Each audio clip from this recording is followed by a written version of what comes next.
Welcome to the Heal Black Joy podcast. Hi, I'm Lola Troy, the host and curator of Heal Black Joy, the learning platform for our community to heal our Black joy with tangible and attainable programs for the mind, body, soul, relationship, and businesses. And in today's conversation, this month at Heal Black Joy, we're speaking to and focusing on healing from valid traumas that we don't touch on often, but we experience all the time. Tonight, we are going to be diving in and talking about spiritual trauma. And today, my guest is Dr. Al-Tariq Moore. He is a writing instructor at East Carolina University. His teaching career spans 11 years and includes teaching composition, 20th century African American literature, and women's and gender studies courses. He's a research writer as well as a creative writer, currently compiling a book of poetry entitled Outside of Honor, Black Motherverse and Queer Black Boyspeak, slated for release in early 2022. So I am going to get him in.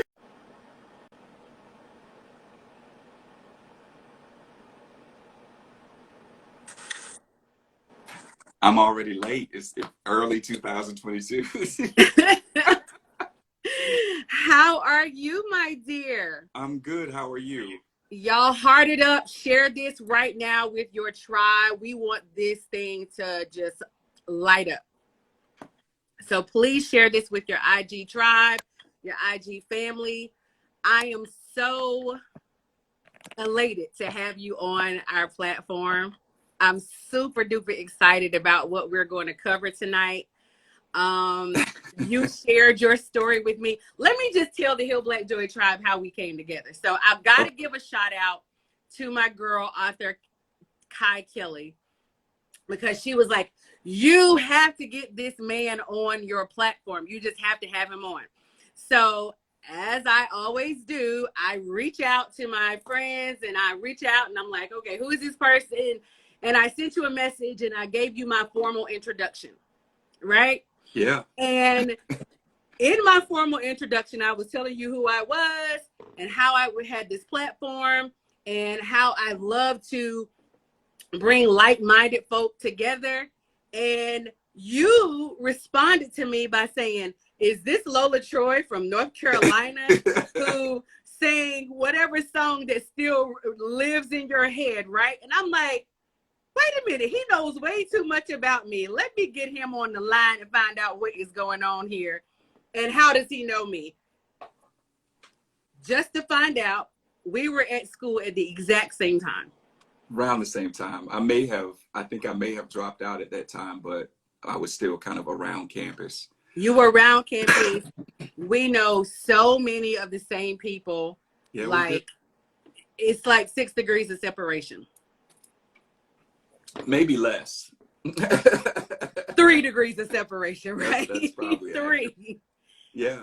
And we got on, and just like Spirit and the Creator would do, we became soul sister and soul brother, like in an instant. And we just shared our stories with each other. And it was like, oh my God, my long lost brother is back. That's how I felt. I'm here. You're here. You're here. Y'all, you got to share this out. Please heart it up, and share this out, because you do not want your group of friends, your family members to miss this. I promise you, you don't want to miss it.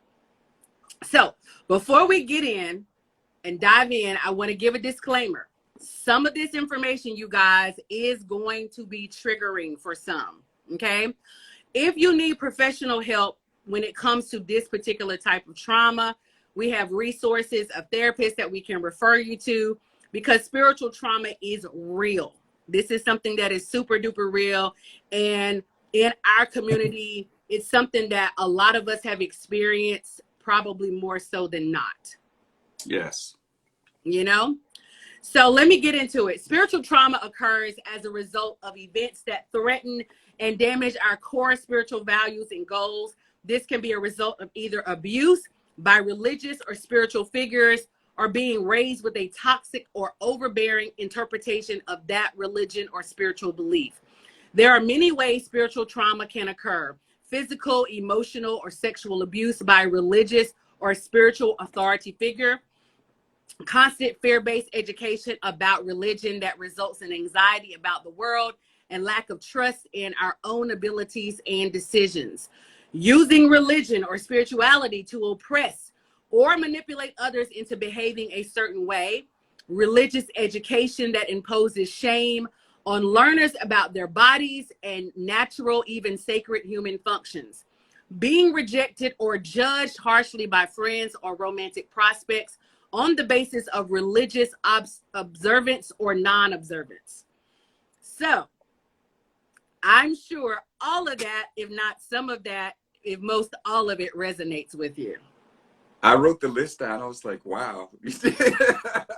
Yeah, every last item.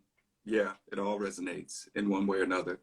And it's funny because, and we've talked about this, you know, when you're in it, it's kind of a forest for the trees situation where you don't recognize it for what it is because you're so conditioned to accept it and to process yourself through the lens of this fear-based theology that says you have to be constantly ashamed, always looking for something to repent for and trying to clean yourself up because you're dirty. I was, you know, shaping in iniquity and all of that.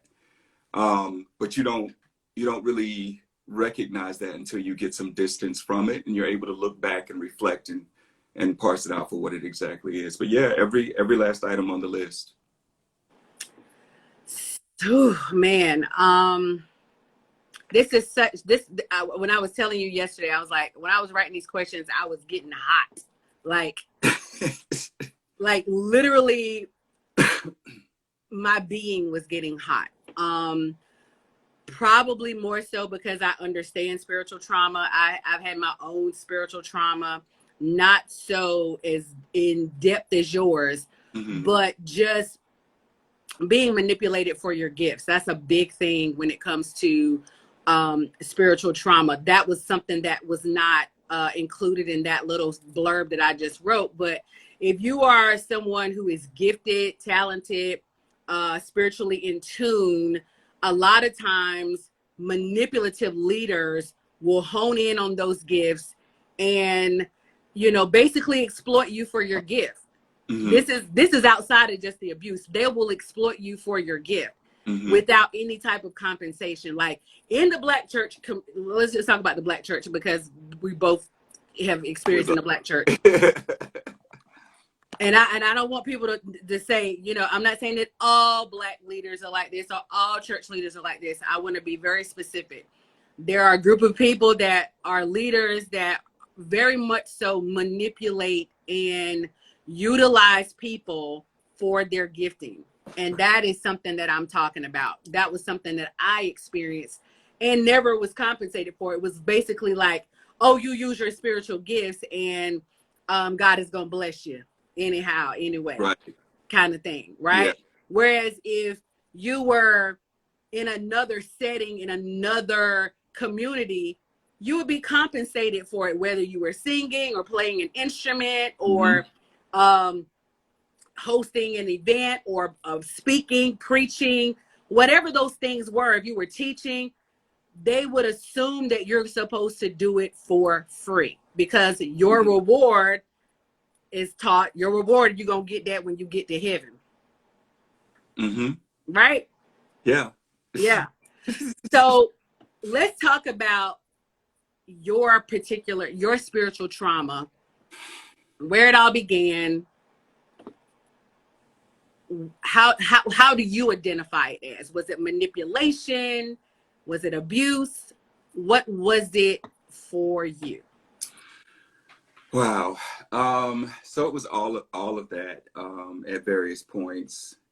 My journey began when I was 16. I had been molested as a child by a few different people. No therapy.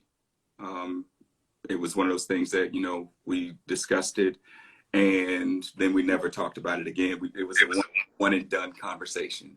Mm-hmm. So I processed all of that from the ages of like 9, 10 years old until I was 16 by myself. No check-ins, nothing. So by 16, I was suicidal, was ready to check out. My stepfather was very physically and mentally and emotionally abusive, to the point of he would get angry with myself or my mother and just not speak to us for weeks. Like you walk through the living room. I could walk through the living room and say good morning to him as he's reading his newspaper. He wouldn't even look at me or acknowledge that I existed. And so I didn't have any outlet. I was kind of an only child at home.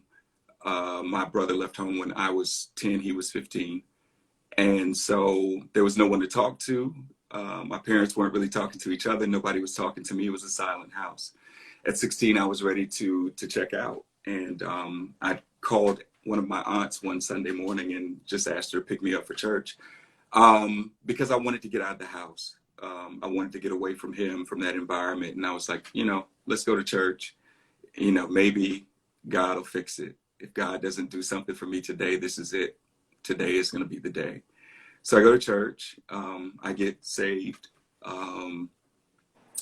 I later find out that the minister who actually prayed me into salvation did a long stint thereafter in prison because he was molesting his own daughter. His grandson was his son.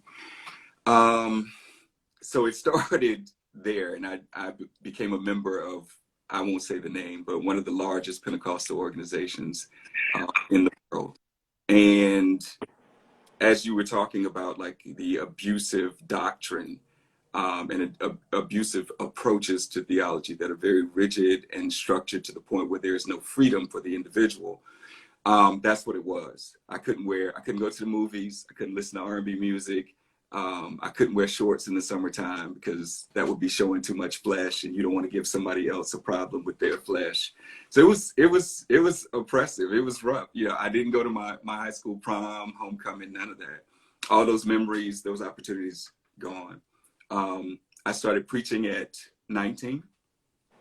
I was an assistant pastor by 21, and then moved from there as I moved around the country to a couple different places, took on other leadership roles in the church. But I worked very intricately behind the scenes in church administration. You name it, I did it. Choir director, praise and worship leader, drama team director, wrote plays, dance team coordinator, taught Bible study, taught Sunday school, led prayer.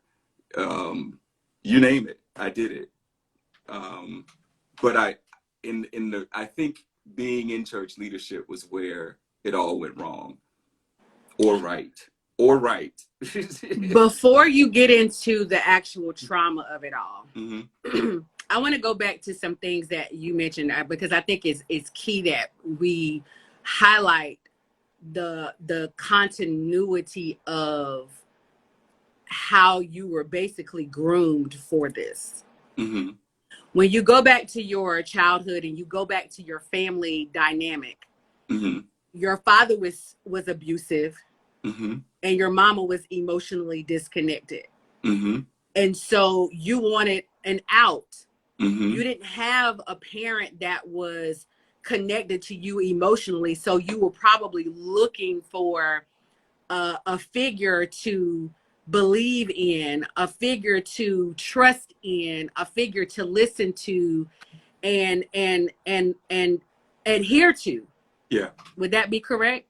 Very much so. Again, hindsight, that's not something that I really discovered until I was probably 26, was when I realized that what I was looking for was a father figure. It's important. It's important, you guys, that mother figure and father figure role in a child's life is super duper important because it literally links you to the things and the decisions that we make as Mm-hmm. we matriculate, as we get older. Yeah, it absolutely does. Yeah. So, where we picked up with the trauma now? You picked up at 26 years old. Yeah. You're working in the church. You've basically done every particular role that possibly could be done. Mm-hmm. Yeah. So I was saying, I think, you know, where things took a turn was getting the opportunity to kind of work in leadership and work behind the scenes. And then you see, you know, the truth when what's done behind the scenes doesn't always align with what's being said and done out front. And after an accumulation of because you name it, I saw it, you know. But after an When accumulation, you say you name it, you saw it. Tell me, be specific, like, because I need people to understand the severity. And I mean, you can keep it PG and leave it to people's imaginations, but yeah, no, I mean from let's go there. The drinking, the sex, drugs, strip clubs, bathhouses, you name it, you know. And these are, I'm not talking about like, you know, lay members, church leadership, you know, all of Pastors. the conventions, the annual conventions that were really masking a lot of seedy, salacious sexual behavior that was happening at the same time, if not during the services, in the bathrooms, at the convention hall, all of it. All of it. All of it. And you're seeing this as a 26-year-old. Yeah, but you know, and so here's you know, Lola, this is what I've been wrestling with for a really long time. Part of what has been difficult in this journey for me has been accepting, because in my mind, I think you're an adult, you made decisions, you saw things, you should have known better, da da da. And I hold myself accountable in a way that absolves the other parties. Like, take accountability for you. But now as I get older, I'll be 47 tomorrow, I'm realizing you were 26. You didn't know anything about life. You were looking for guidance. You were learning. You were literally walking through the world as an antenna, absorbing information, trying to figure out what manhood was, what adulthood was, what marriage was, what spirituality was. You were trying to figure out all of these things from the sources that were around you because nobody taught you. You were 26. So I'm able to have a bit of grace with myself now in looking back on my role in how things took place. But that has been a really hard journey because there's a part of me, and it's still that shame. It's still the guilt. You know, you talk about a fear-based religion. So it's still all of that wanting me to feel bad about me. And I have to fight against that constantly to say, no, there were other things that were, you know, floating in this in this orbit that were contributing factors to why you made the decisions that you did, and, you know, the things that took place. So, yeah. Okay, I got to go back, because how I do understand that you wrestle with the thought that you got to take accountability for the participation, or, you know, you being involved in some of the salacious acts that were going on. However, you were groomed to be a part. When you're a victim, you don't realize that you are being groomed to be a part of the salacious act. You're really a victim. So you got to give yourself, I know you said you give yourself grace, but if I can reiterate and make that just a real big point with victims, is that a lot of times victims blame themselves for being put in scenarios when you really didn't know that you were being put in a scenario. You were just kind of following along, and, you know, this is someone who's mentoring you. This is someone that you're confiding in. This is someone that you trust. You know, they build this trust with you as a young adult, especially when you've never seen the world. You don't really know what's going on. You're not super duper experienced in these areas or arenas and situations. And then you find yourself there and you're like, well, if they're doing it, and this is the person that I trust, and this is the person that I look up to, and this is the person that, you know, is teaching me doctrine, right? this doctrine that's fear-based and guilt-based and throwing things in your face, Mm-hmm. how could you not give yourself grace in these moments? Yeah, you're right. It has taken a very long time for me to process what it meant to be 26 in its fullness. And I think that comes with age. When you really reflect on what you know now about who you are, who God is, how the world works, how people are, compared to what you knew at 26. I didn't know anything. I didn't know anything, you know. Let's talk about something really quickly that I've got to go back to, and that's using religion or spirituality to oppress or manipulate others into behaving a certain way. Mm-hmm. What were some of the things that the leaders that you were following, that you put your trust in, what were they doing to manipulate you? Like, give me an example of the manipulation. Working full time for a ministry and only being paid $13,000 a year, so that you're financially dependent. You know, We didn't mention financial abuse in this. yeah. When I did my research, I was like, wow, financial abuse is not a part of this conversation. $13,000 for the year to live off of? Yes. And God will provide. And you were there every time the doors were open. You opened the I had to doors, be. didn't you? I had to be. I had to be. You know, when it gets to the point where you have to ask permission to go on vacation, where people will tell you what time you got to be there, where you got to sit, how you have to dress, how long you have to stay, when you can go home, when you got to come back, how much money you have to give.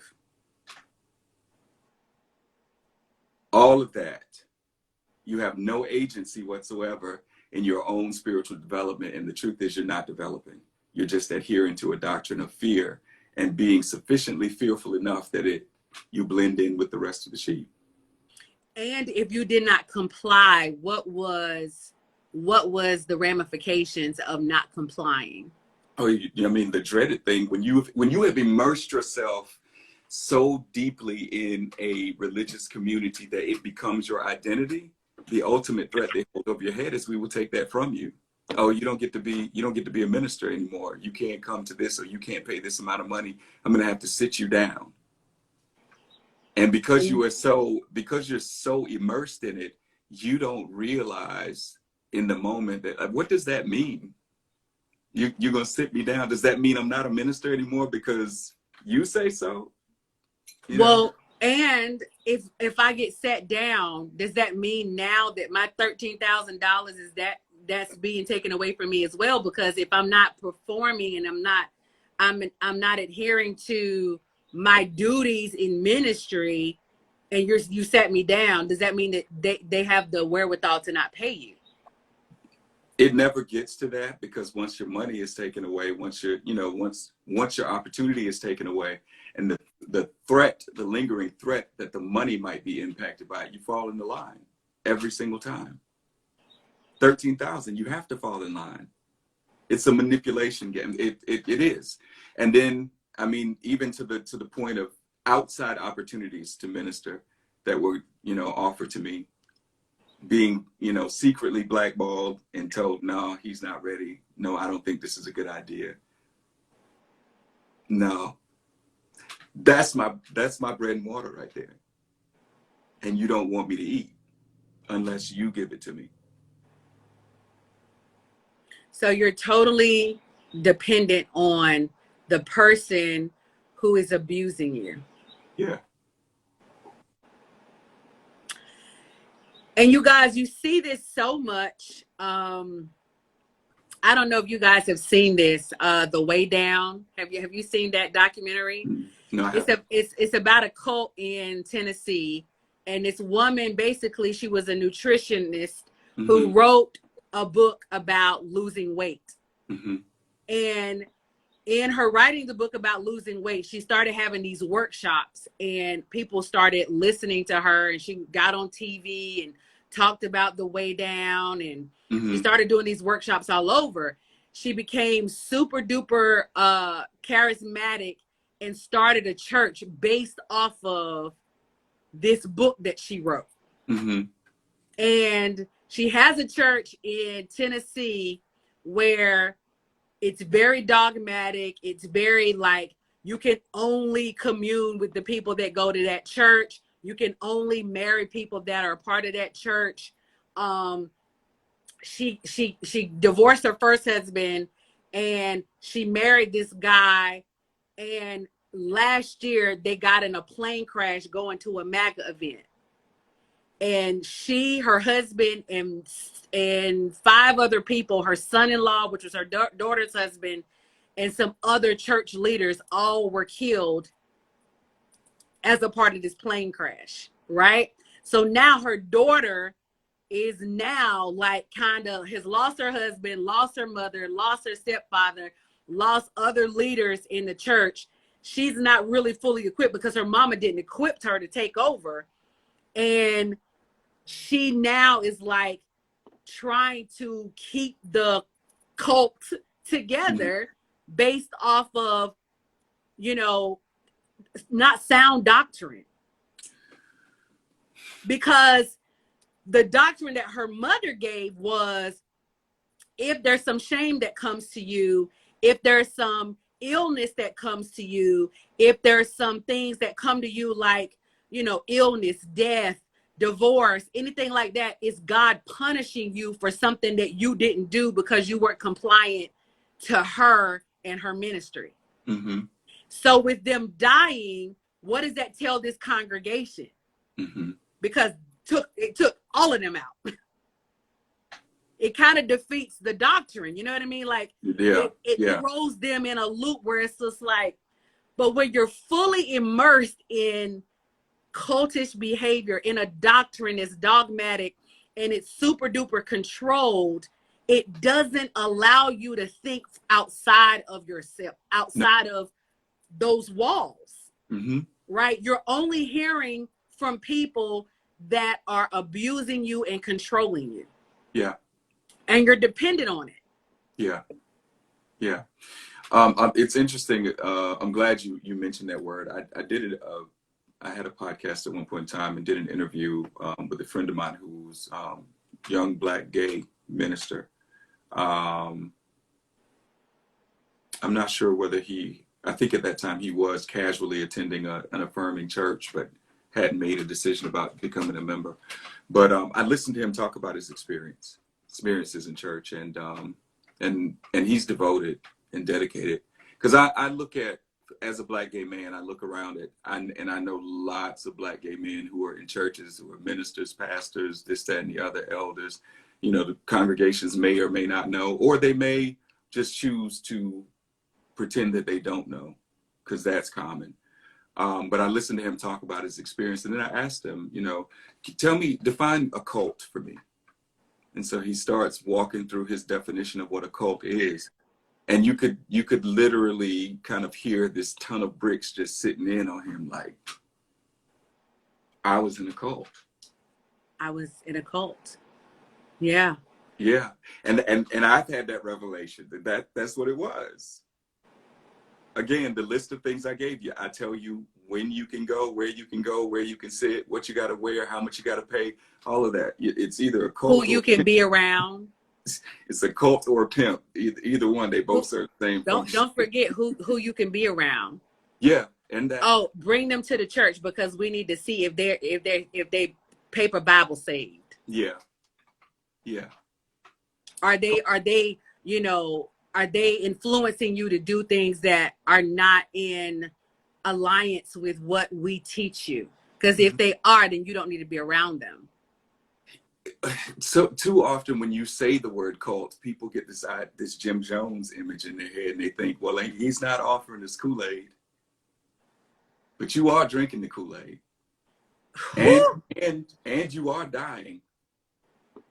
You just don't know it. For me, the, finally getting away from it all and realizing that it was killing me, literally, you know, looking back and reflecting on how all the years that I spent, you go to church and you cry and you sweat and you scream and squall and speak in tongues and run around the church, and I was good at what I did. And they laid out on the floor, and then after church they come and, oh, I love you so much. It was like you just lived with me and you just know everything that was going on in my life. And I'm like, you don't love me. You don't even know me.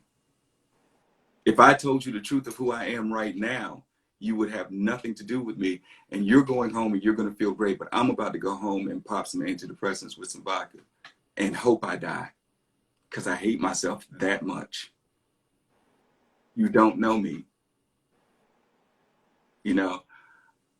And you're hating yourself because you're living a double life. Is that what we're getting at? You're hating yourself because you're taught to hate yourself in every way possible. Explain that. Explain that for me. I mean, it's the guilt and the shame that is constantly heaped on us for every little thing that we do. You said the wrong thing. You did the wrong thing. You wore the wrong clothes. You were seen in the wrong place. You know, you're hanging out with the wrong crowd. Whatever. It was always something to feel guilty about.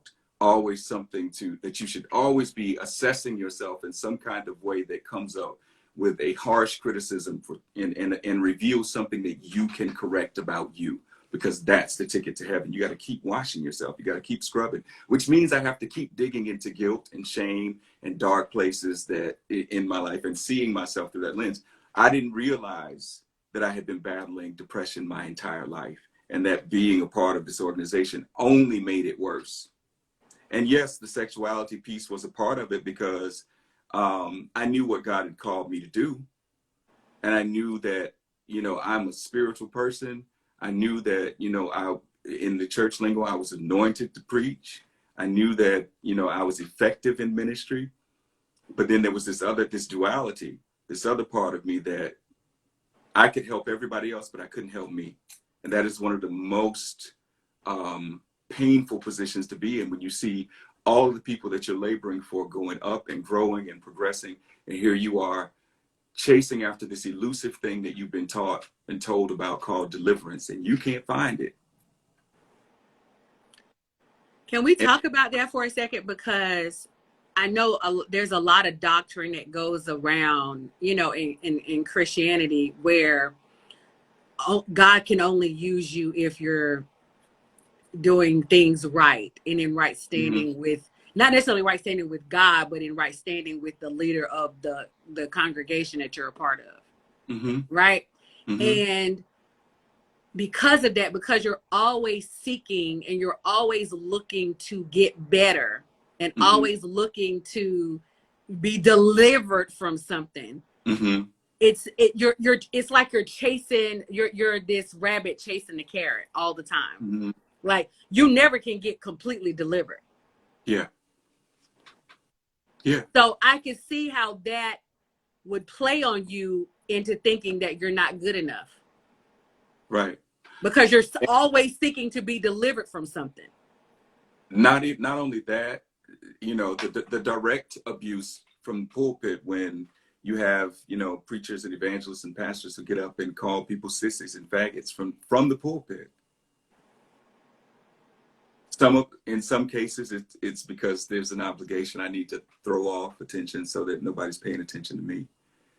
In some cases, it's how they really genuinely feel, how they feel about gay and lesbian people. They're preaching it from the pulpit, but they're closeted homosexuals. Yeah. But that issue aside, I'm looking at this, listening to this, thinking, trying to figure God out in all of this and saying, God would never call me that. Right. God would never say that. God is love. And why does this manipulative figure think that from the pulpit I can dog you out based off of your sexuality, and when God is love? Well, because God gets angry. Oh yeah. There's that. God gets angry. God is the emotional God, and he gets angry, you know, and we get what we deserve. So, Mm. I mean, you've got just a myriad number of factors that are playing into this constant cycle and recycling of guilt and shame. The institution runs on it. And here's a reality. I heard someone say this a while back, that the goal is not really to get you healed, because if you get healed, do you need it anymore? Mm. But we need you. You know, so what you're getting in many cases is the placebo. Turn around 3 times and, you know, God said as quickly as you turn around, that's how quickly it's coming to you.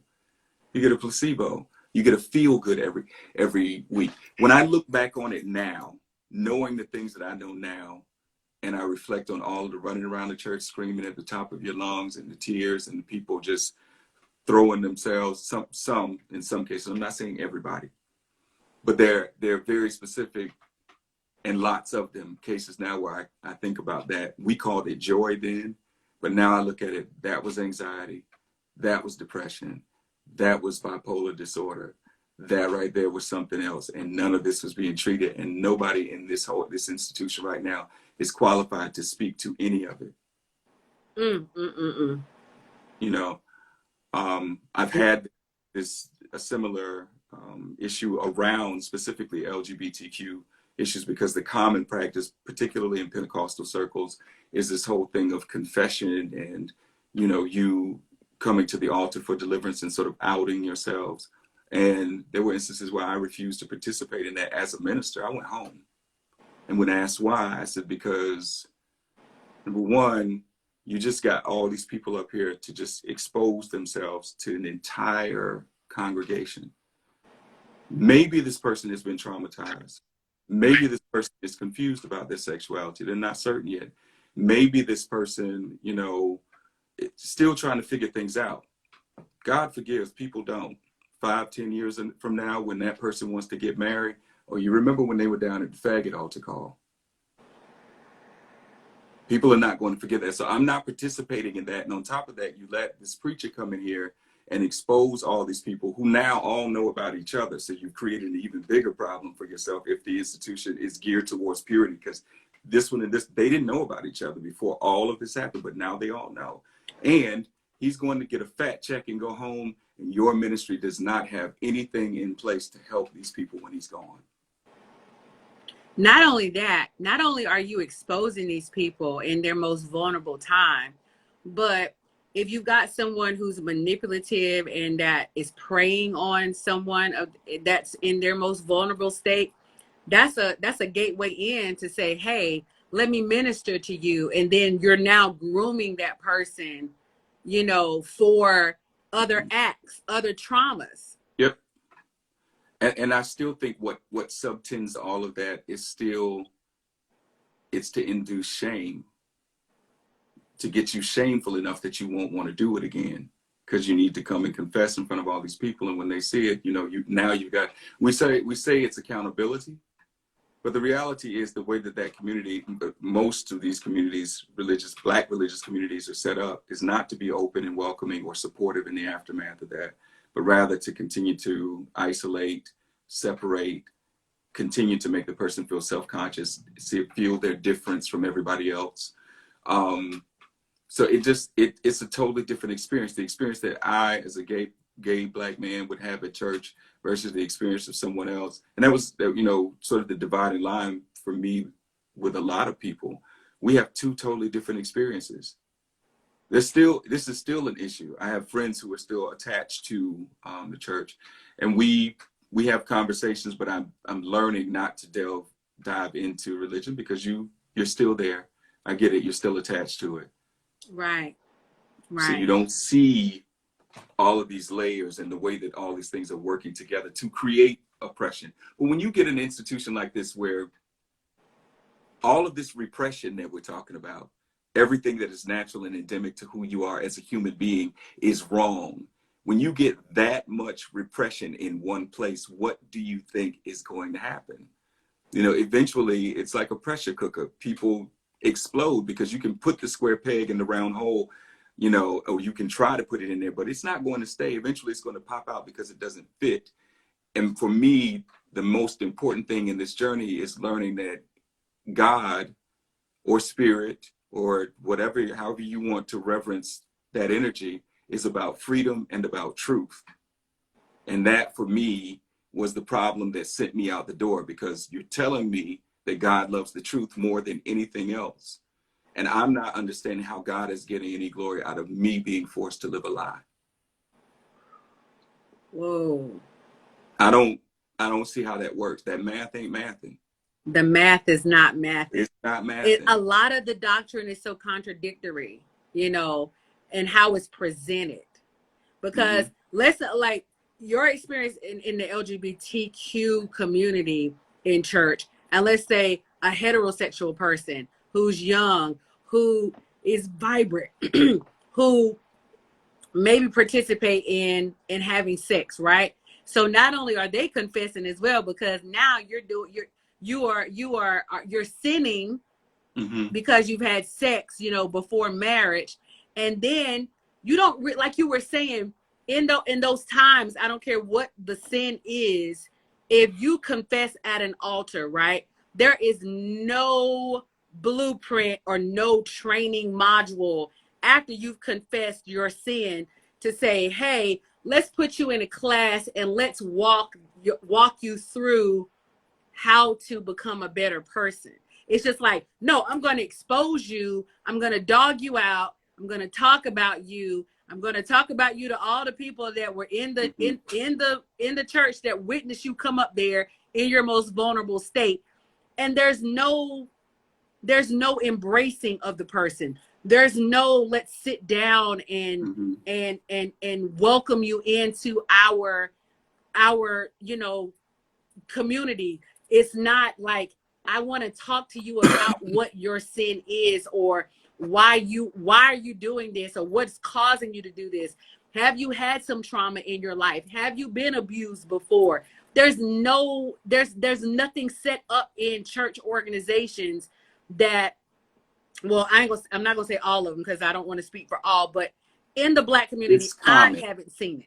Yeah, it's very, very common where you end up, like someone said, I ended up married and unhappy because of religion. Yeah, they'll put you and place you with people and say, oh, you need to get married because you don't need to be having premarital sex. Or because it will fix your sexuality. Or it will fix your sexuality. Right? I'm I want to get into the poem. I know you're a Yep, go ahead and get ready. Let me go ahead and give you your flowers. You're a celebrated poet. You host a couple of rooms on Clubhouse that you are super duper involved in your poetry community. Yes. and they all are like tuning in to Heal Black Joy, which I love. So shout out to all of your poetry community, because they've definitely come aboard. You felt safe enough to share your poetry of this experience with me, and I asked if you would share this poem on tonight, and you said, I did say yes, and I totally forgot about it. You did say yes. Do you have to prepare it? Do you need a moment? We can keep talking while I look for it. Okay. But I did want to say, your mention of the word sin in particular stood out to me, because I have a problem with this idea of universal sin. You know, yeah, I've heard pastors and preachers tell me, you know, oh, I don't really believe it's wrong to drink, but because a few people in the congregation can't handle it, I got to kill it for everybody. Pastor drinks. Okay. So here's my thing. If you have high blood pressure, if you got high blood sugar, whatever, you got a health condition, there's certain foods that you know you shouldn't eat. You got high blood pressure, you shouldn't eat pork. Pork is a sin for you. I ain't got that. Ain't a sin for me. Right. You know, this whole idea that everybody's experience is so uniform that we can declare, you can't handle this, you can't handle that, so we need to stop it. That's problematic for me.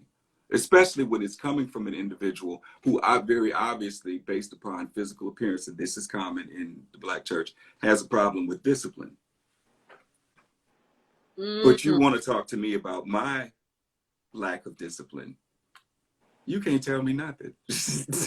Not only can you not tell me nothing, but you have, sir, ma'am, you don't have any discipline in your life when it comes to what you do behind closed doors, whether that's food, people, relationships, drinking, whatever it is. Yes. How do you get in the pulpit and you dog me out for the sin that you think that I'm committing, but you've committed 10, 15 sins behind closed doors? Yeah. All of that. All of it.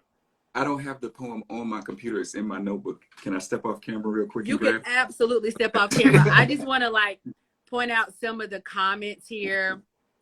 You guys, this conversation is awesome. I hope you guys are still hearting it up. Thank you for hearting it up and sharing it out with your sphere of influence. I see several people on.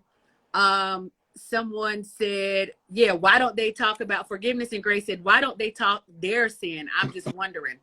They don't want to talk about their sin because if those leaders have to have that platform. So in that instance, if you become human, now people are not trusting of you.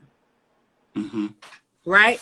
That's like saying, I've got to stay and keep this mask on. So you think that I am sinless and you think that I am this powerful being, because now I can be the authoritative figure and tell you what's wrong with you. That's the manipulation in it all. Mm-hmm. Okay.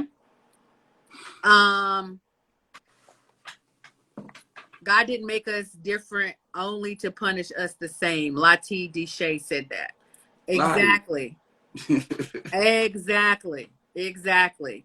Thank you guys for being so engaged tonight, because this is something that if you haven't experienced yourself, you know somebody, you got a family member, a friend, or somebody that you know that has experienced this type of trauma. You know somebody for sure. Yeah. Absolutely. I got it queued up. You got it queued up? I do now. You are the celebrated poet, like I said, and yes, I did. I said that. I can say that on my platform. I can say that you're a celebrated poet because you are. And the reason why I know that is because your community literally kind of swarmed Heal Black Joy this week, and I was just like, the only people that I had in common with them was you. So I know that you're celebrated. So, you felt safe enough to share this point with me. And when you did it, I was literally almost in tears. So I just want to prepare our tribe, your tribe, for this moment. Because one, I want you to know that it is a safe space here for you to share your experience with us.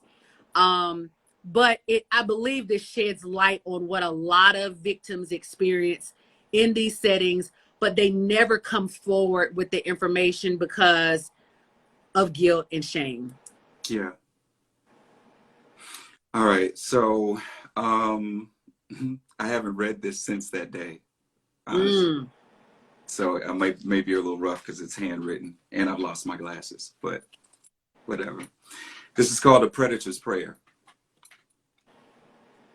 I keep running into not so pleasant past, memories that remind me of red-eye nights and endless unanswered questions. I was a prisoner of faith, with faith in too many of the wrong things, even faith, because faith couldn't cancel the consequences of believing the best of a white-collared clergy predator. Religiously, he returns to my memory, and each time I see new pieces of the slow-acting toxins I took in the name of everybody else's God. When he taught me to pray, he was teaching me to pray.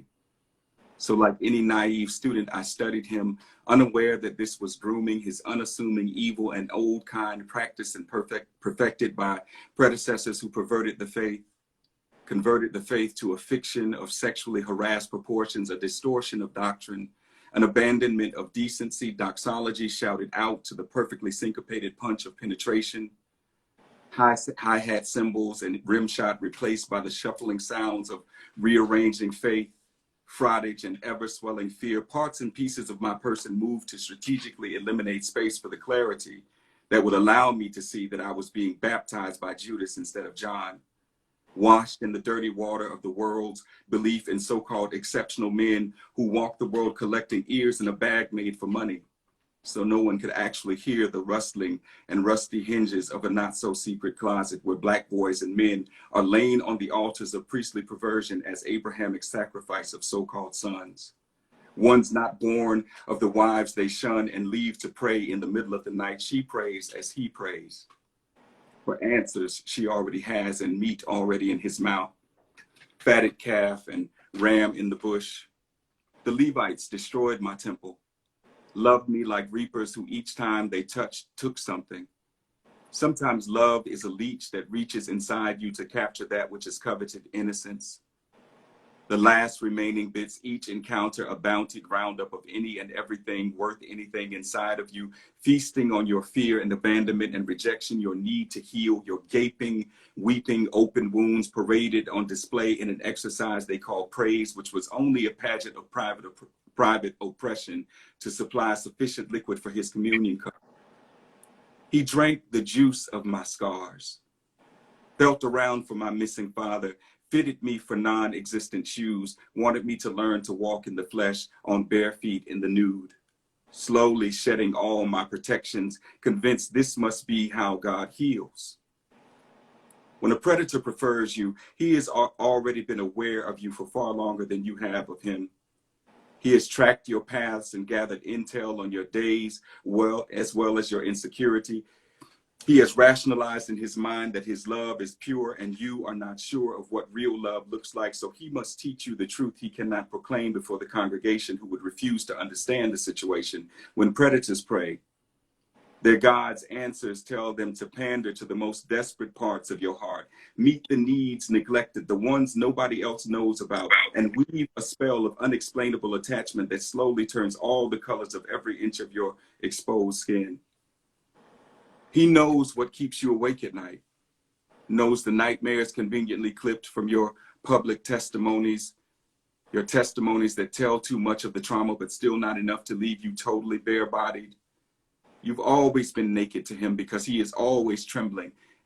And they say it helps to undress your audience. Sometimes I chastise my memory for just now recognizing the nuances of a perfectly polished narcissist, or that the whole theater of theological thespians threatening the downfall of the disobedient is only minstrelsy masquerading as ministry for men who make meals of our inner children. Braised Black boys, flambéed feminine for the starving stomachs of charlatans. Each week, they eat prepared feast of me in the presence of an enemy of everything I wanted to be, because he told me God said assignment. But I would find that God is too ambiguous a term for evil, and the fuel used in gaslighting usually comes straight from hell. The first time I asked God to save me, God came to me under the praying hands of a preacher no one knew at the time was fucking his own daughter, or that in the order of his household, his grandson was his own son, until a 20-plus year sentence told his tale.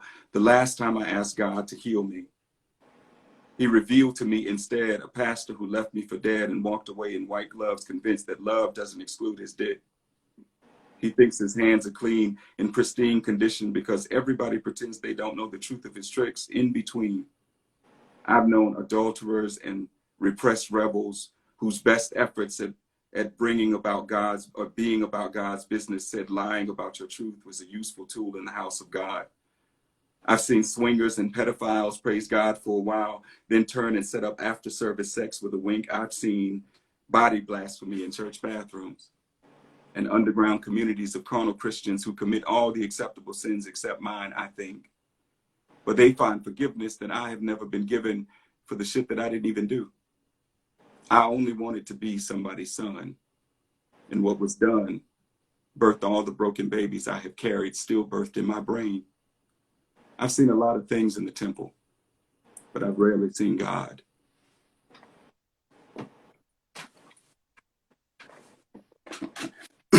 Sorry for the stumbling.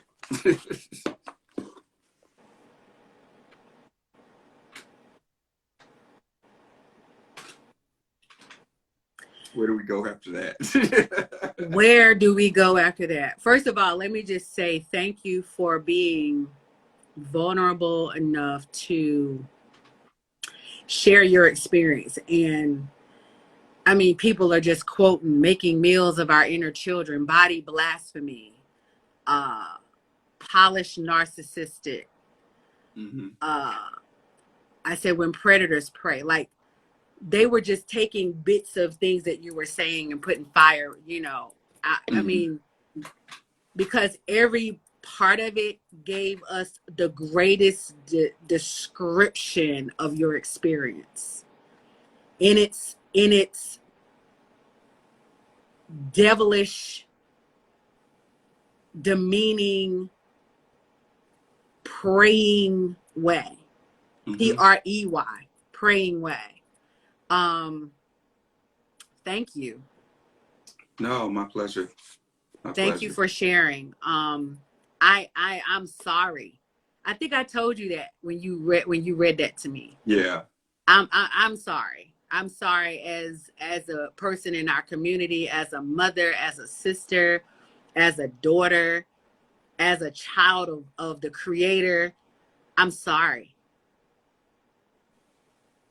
You know, let me tell you, this is Heal Black Joy. Yeah. Despite the traumatic aspects of all of it, I'm still grateful for every single thing that has happened in my life, right down to the fact that I am gay, whether I was born that way or it occurs some other way, whatever. Right. Because all of these things have helped to make me who I am, and I wouldn't be the person that I am today without those things. Today, I exist in joy, like the real thing. You know, we've been talking about this. Oh my God. Yeah. I wouldn't have gotten here any other way. Yeah. I know compassion and I know real love for people. I know how to treat people because of the things that I've been through. Yeah. I know empathy because of what I've been through. Yeah. And so I I hear you with the apology, but I'm grateful for it all. I love you. People are just saying thank you. I love you so much, Tariq. Everybody's just sending you so much love right now in the chat. Thank you guys for hearting it up and sending him all the love energy that we can possibly muster up right now. I know you to be a spiritual man. Like, you are a spiritual being, right?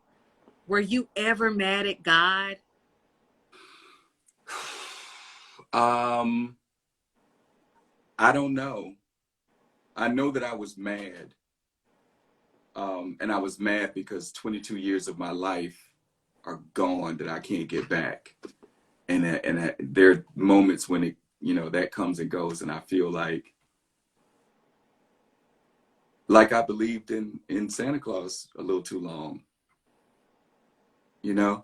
And those lost years, as I get older, sometimes that makes me angry. But I don't know if I place that anger necessarily on God. Again, all of it was necessary for the path. So I just had a thought. Because I be thinking. I had a thought. I'm wondering in this arena, these manipulative people, these leaders, you have to have your relationship with God comes through them, right? So they basically are kind of like a God to you. So is it that you're not mad at the Creator because your relationship wasn't really with the Creator? Your relationship was through them. Was with the church, yes. Right. So I can see you being mad at the church. I can see you being mad at the predator. I can see you being mad at the person who was abusive, but not necessarily mad at God, because your relationship to God was via this person. Yeah. And these people. I do want to say, because I know that people watch the show, they watch the videos, and I know that the quick and easy go-to for the comments is, oh, he's angry and he needs to be healed. He's mad at the church. He's been through church hurt. I'm not mad at the church. I'm the farthest thing from it. I am unbothered. I'm just honest. Mm. That's all it That's is. gaslighting too, because I'm not mad at anybody. I'm just honest. Right. But the comment like that is gaslighting, because what they're saying is your experience is not worthy of you telling the truth about it. Mm-hmm. Which is very common in our society, where we don't want to tell the truth of what's going on. When the crazy uncle was around there molesting their nephews and their nieces, and nobody in the family want to talk about it because he's the uncle in the family. Hush up, don't talk about that, you know, and then you got to serve him a plate at Christmas time. Let's push it a step further. You won't do anything about the uncle or the cousin who's molesting your children. You let them continue to come to the house and be around them. You let them come to all the cookouts and everything. But your son, who you suspect is gay, you put out on the streets. Woo! The math ain't mathing, y'all. The math ain't mathing. And you're putting your child, whom you gave birth to, whom you brought into the world, out for an invisible entity that you don't really know. For, if I may be, this is going to be sacrilege, an invisible friend. You tell your children that they're too old to have invisible friends, but you're still attached to one. Woo! And can't form real friendships with real people because of it, because of your invisible friend. The math ain't mathing. I'm just honest. I like it. I love it, as a matter of fact. I love it. I want to talk to you. Oh, we got to do this. Good. We got to do another part of this, because, ooh, this is so good. There's a relatively new idea that arose out of the world of religious faith, and that is deconstructing faith, which is what we're talking about, which is defined as the taking apart of an idea, practice, tradition, belief, or system into smaller components in order to examine their foundation, truthfulness, usefulness, and impact. Did you deconstruct your faith? Yeah, I deconstructed it to the point that I started to see that while we condemn people of other faiths and say that they do things like blood sacrifices and this, that, and the other, and they got all these pagan rituals, your communion service is just another. Okay. Yeah, I deconstructed it. I deconstructed it to the point that I started asking questions like, where are the dinosaurs in this book? Because we know we got museums that are full of bones. We know they existed, but there are no. What happened on this ark that kept the lions from eating the antelopes? I said that. And the snakes from eating the birds. How did they keep these? I said that as a animals? child in Sunday school, and God rest his soul. I think of Deacon, God rest his soul. I asked that question. I said, well, if you got two animals, right? It's two of everything. So you got two lions, two bears, two, antelope, two deer, whatever. How's the lions not eating the antelope? What are you feeding them if there's no vegetation and the world is flooded? Not only that, who's cleaning up their stuff? Because Noah was on the ark, but if Noah is the only person on the ark, or was Noah, there's some other folk on the ark with Noah? I don't remember no more. Let's just say, did Noah have some help to clean up? And why didn't they eat Noah? Costa, this video is gonna come up missing because Noah had faith. No, it ain't. As they say, the devil is a lie. It's gonna stay up here.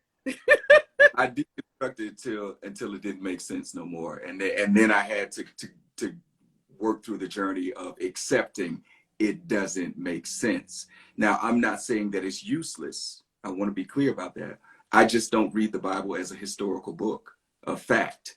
I read it as a book of allegory, and this is me. This had nothing to do with my education. This had nothing to do with any kind of research training or anything. Any of that don't come from my degrees on this. This has to do with me and my relationship with church and with the Bible and with God. I don't read it as a book of history or actual fact, but rather as a book of allegory and wisdoms that we're supposed to learn from. Right. So I think that there's usefulness in the story. You know, there's something that can be learned from it, but the way that we have processed it, which again feeds into the fear component, because if you believe that these things can actually happen, then you will live your whole life under the umbrella. Yes. Yeah, based in fear, which will not allow you to think outside of the doctrine that you've been teaching. It won't even allow you to explore anything else. It's cognitive dissonance. When you get out of that environment and you've been introduced, because we're both I'm from North Carolina. You lived in North Carolina. You know, people in North Carolina is paper Bible saved. Okay, they go to church, even if they only go to church on Mother's Day and Christmas. They going. All right. When I moved to Atlanta, I encountered other beliefs, other people that did not go to church, and I was just like, "Ooh, Jesus, Lord, let me put the cross up, put some anointed oil." But what I quickly learned was cognitive dissonance, meaning the beliefs that I didn't grow up believing are now making me question what I grew up believing and what I learned, because all of it is projected thought, honestly. And what I mean by projected thought, somebody projected their belief onto you, and you just identify with that belief because you were either born into it or you were taught it, and they said this is what it is in your family, right? So you didn't really know it for yourself until you started researching and digging and reading and experiencing and trying to figure out what my purpose is. And like, when you go on that journey of like, what is my purpose? Why am I here? What am I to do? Who am I supposed to do it with? What are my gifts? What are my talents? Who is God? Where is God? Why can't I see God? What is faith about? When you start asking yourself those questions, then that cognitive dissonance comes into play, because now you're older, you're not around your family members as much, you're not around that sphere of influence that had that controlled environment, and you're being introduced to other things, other doctrines, other beliefs that perhaps might resonate with you. Might reintroduce you to the things that bring you your own power, where you step into the fullness, the divinity of yourself, right? Because that's what a lot of religion is based in. It's based in, I want you to get away from the power that resides inside of you. When I had my exodus. Come on, Exodus. I tried at first, like, let me just try. Maybe I'll go to a non-denominational church. Maybe that's the answer. I've been in Black church my whole life. Went, to one of the ministries where you can get a Starbucks in the lobby and sit and kick, sit back and kick your feet up.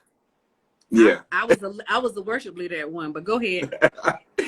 It didn't feel right. So, so I ultimately ended up just staying home on Sundays. And that felt weird because for all these years, Sunday has been go to church. Yes.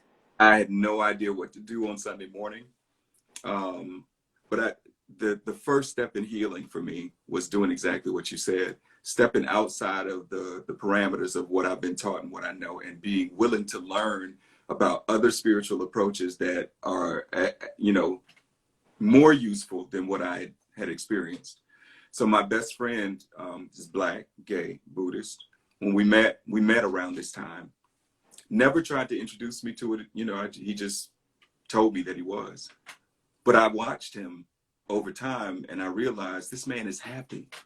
And he has peace with himself in a way that I never saw in the church. And I want that. So I never said anything to him, but I started studying it on my own, and I started practicing. But then that led to, as a thinking man, the next logical step for me was to study, why did we spend to ask the question, why did we spend all those years condemning everything except Christianity, but most of the people who were doing the condemning never picked up a book to study anything about those other faiths. They don't know, they couldn't tell you what those other faiths believe. They just know that if it don't say Jesus, then it's wrong. Yeah. Yeah. So I started on this journey of just, studying some other things. I studied some, spiritual traditions throughout the African diaspora that, are indigenous to us, to who we are. And I eat the fish and I throw the bones away. I don't do organized religion in any form. Yeah. But what I find useful to my life, and I keep, and from Buddhism, it has been mindfulness and meditation, and really those tools have helped me to decolonize my mind and given me what I needed to really restructure. Yeah. And Lati Deshay says the goal is happy. The goal is joy. Yeah. I say joy instead of happy because happy is contingent upon an emotion, right? Yeah. Joy is regardless of if it's up, if it's down, if you're up, if you're down, if your life is going up or down, you can still have some sustainable joy because joy is a knowing. It's a real energy knowing, regardless of what's going on around you, if it's chaotic or if it's up, like life is grand, you still have this peace about your life. It's like, I know that I am okay. I am here. I am here. Right now, in the right present. Now. And I'm fully present in this very moment. I don't have to seek out anything. I don't need validation outside of myself because God placed all of those things inside of us. Right? We don't have to seek this external validation from other people and other beings and other things. At the core of it, even so, after this journey of studying these traditions, this is what I found. All of these spiritual and faith traditions are teaching essentially the same core principle.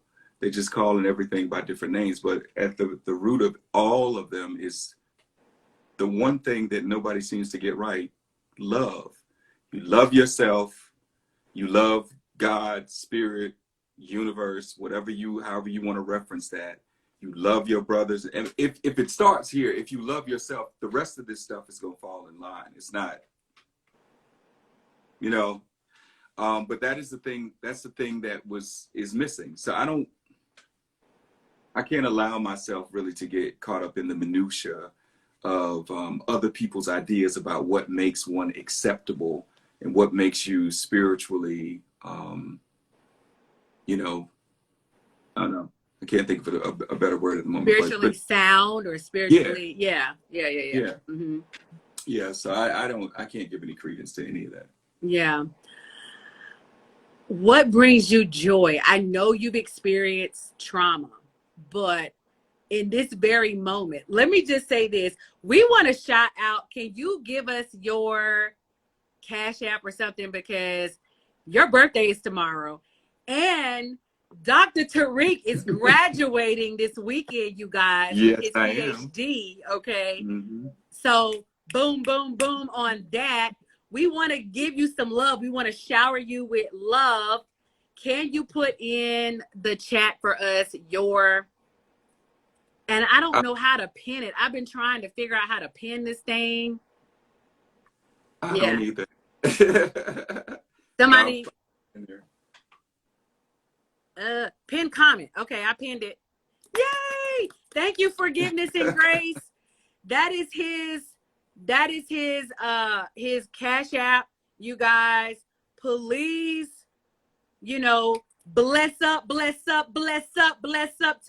my dear brother for his birthday and for his graduation.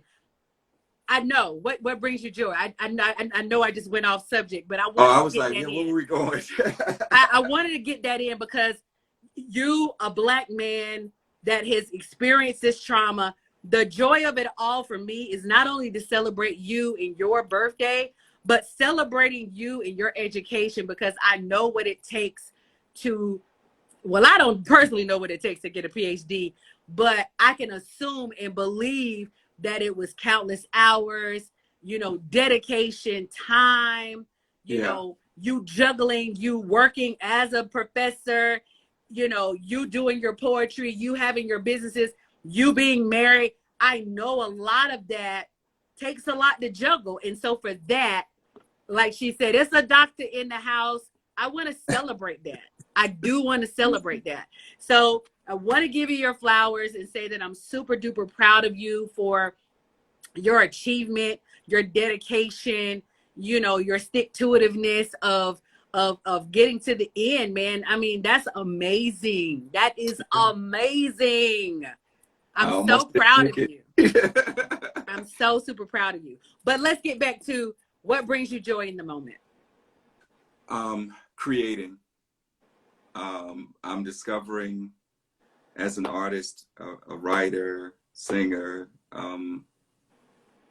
poet, whatever, all it, because my hands are a little bit of everything, too many things. But what I've realized now is creating makes me feel good, because when I'm able to produce something beautiful and then look at that and know it came out of me. Yeah. You know, yeah. I'm in the process of preparing for a show on the 14th on Clubhouse right now, and literally every day that I've been writing and rehearsing and going, like, I break down in tears and spend hours crying, because I'm like, I did that. And for me, for the first time in a really long time, that has allowed me to tap into, like, this is what joy feels like. I don't need anybody else. I don't need nobody else patting me on the back and telling me that it's good. Nobody's heard it. Nobody's even read it. I know I created it. It's beautiful, and beautiful things only come from beautiful people. That's what brings me joy. Yeah.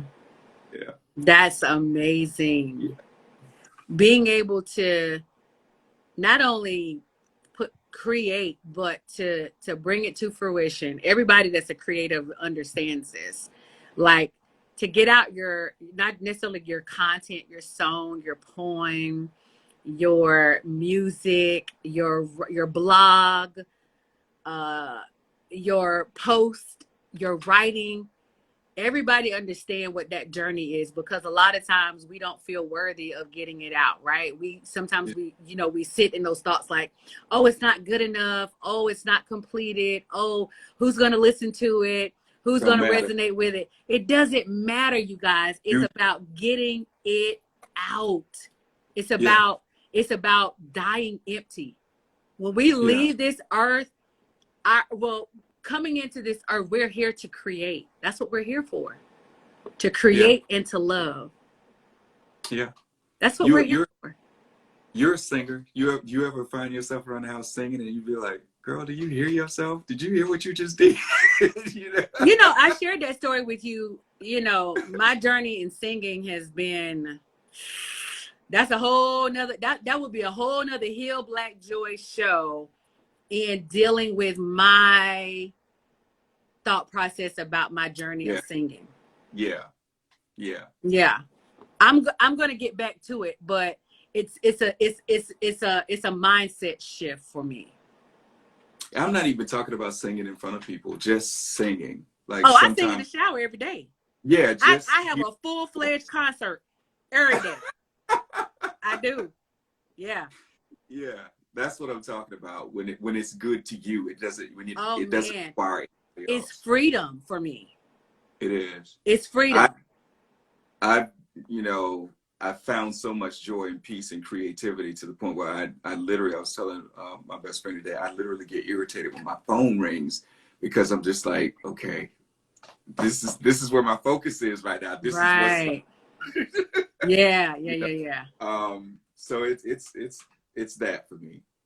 I believe it. What are you working on? I know you got a show coming up. Share with the Heal Black Joy Tribe what you're working on, how we can tune in, what we need to be a part of, how can we participate. Okay. Well, so I can't say too much about the show, because the people who follow me on Clubhouse are in the room, in the chat. And the one on the 14th, I'll just say that it's an immersive art experience. It's not just poetry. It's not just spoken word. It's the best way to describe it: everything you're not expecting and nothing that you are expecting. Oh, wow. The people who follow my work But that's on the 14th on Clubhouse at 7 p.m. Yeah. And then I also host a club on there called Fourth Period Poetry. We do open mic rooms for poets. We also do some self-care and healing work on Sunday mornings. We do a self-care Sunday room, which is part group therapy.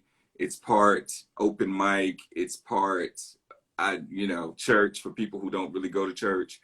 It's a little bit of everything. That space has been life-changing for me. And then, of course, I'm running Sankofa Services, where I have a clothing line, Sankofa Sartorials. And then also I teach poetry workshops through Sankofa Services as well. So you can check that out at sankofaservicesllc.org. Someone says, my favorite room, Self-Care Sunday. Yeah. Her story, True 01. Oh my God, you guys, was this not an amazing conversation with our brother Tariq, Dr. Tariq, I should say. I have to give you your flowers, Dr. Tariq. Being able to have this experience and walk through this journey of, because it started at a very young age for you, where people didn't show up for you on your behalf and they didn't advocate for you.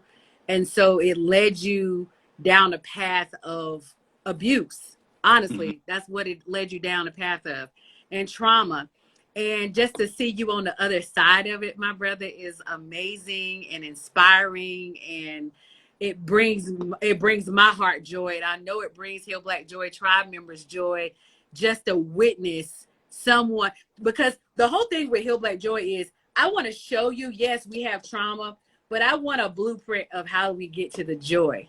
Like, let's walk our way out of the trauma and get to the good stuff, the yummy stuff, because I think that's where, as what the guy says, where whatever resides, the guy that did where the sentence resides, I think that's where the joy resides. That's where the love resides. That's where everything resides for us specifically. And just to witness that now with you is just beautiful. Yeah. It's beautiful. Thank you. Thank you. I'm so glad that we have connected. It's like we've known each other all these years. Yes. Yeah. Well, I think when we're on the same, we're part of the same, I tell people we're a part of the same tribe, because my prayer is always divine connections with divine people at divine time. So we connected at the divine time because we're part of a divine tribe. We want to push joy in our culture forward in a positive way.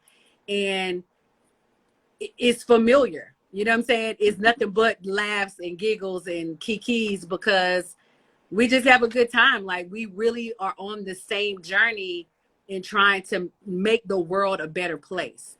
And I think when, like you said, we got to lead with love. Like, love is that thread that's missing in some of these spaces, I think. We're a part of the tribe that is infusing love into the space. Yeah. That's what I love about us. Don't you? This is what love look like. Where does this come from? You keep doing this. You didn't see when Tiffany Haddish was on a red carpet. And somebody said, "Oh, you're wearing your prom dresses up." She's like, "Prom? This is like my dress." Like, she said, "This is couture." She said, "This is what fame look like." Yeah, this is what money look like. This is what it looked like. This is what it looked like. So this is what love looked like. This is what joy looked like. This is what it looked like. This is what it looked like. It looked amazing. Yeah. So thank you for this conversation. It's been great. No, thank you for the invitation. I hope I didn't embarrass you too bad tonight. Embarrassed? No. You walked us through a journey that people experience all the time that are probably afraid to talk about. And it's a necessary conversation in our community to have. And I'm so glad I had it with you. Yeah. I sat down before we got started and did some meditation, told the little boy inside of me, you are safe, you are protected, you are at peace, and you have permission to heal. You know, Yes. to all the people out there listening who, excuse me, or watching, who are trying to figure out, you know, what the next step on their journey is. The only thing I can say to you is, if what you're doing ain't working, try something else. Try something else. That's good. Try something else. That's you know? good. I Yeah. thank you, my brother, for sharing your journey with us. I want to thank my Heal Black Joy tribe for tuning in tonight, for sharing it out to your friends and family. And for those that will be watching this on our Heal Black Joy YouTube channel, thank you for tuning in to Heal Black Joy and our spiritual trauma conversation. Thank you. Thank you. Have a good night.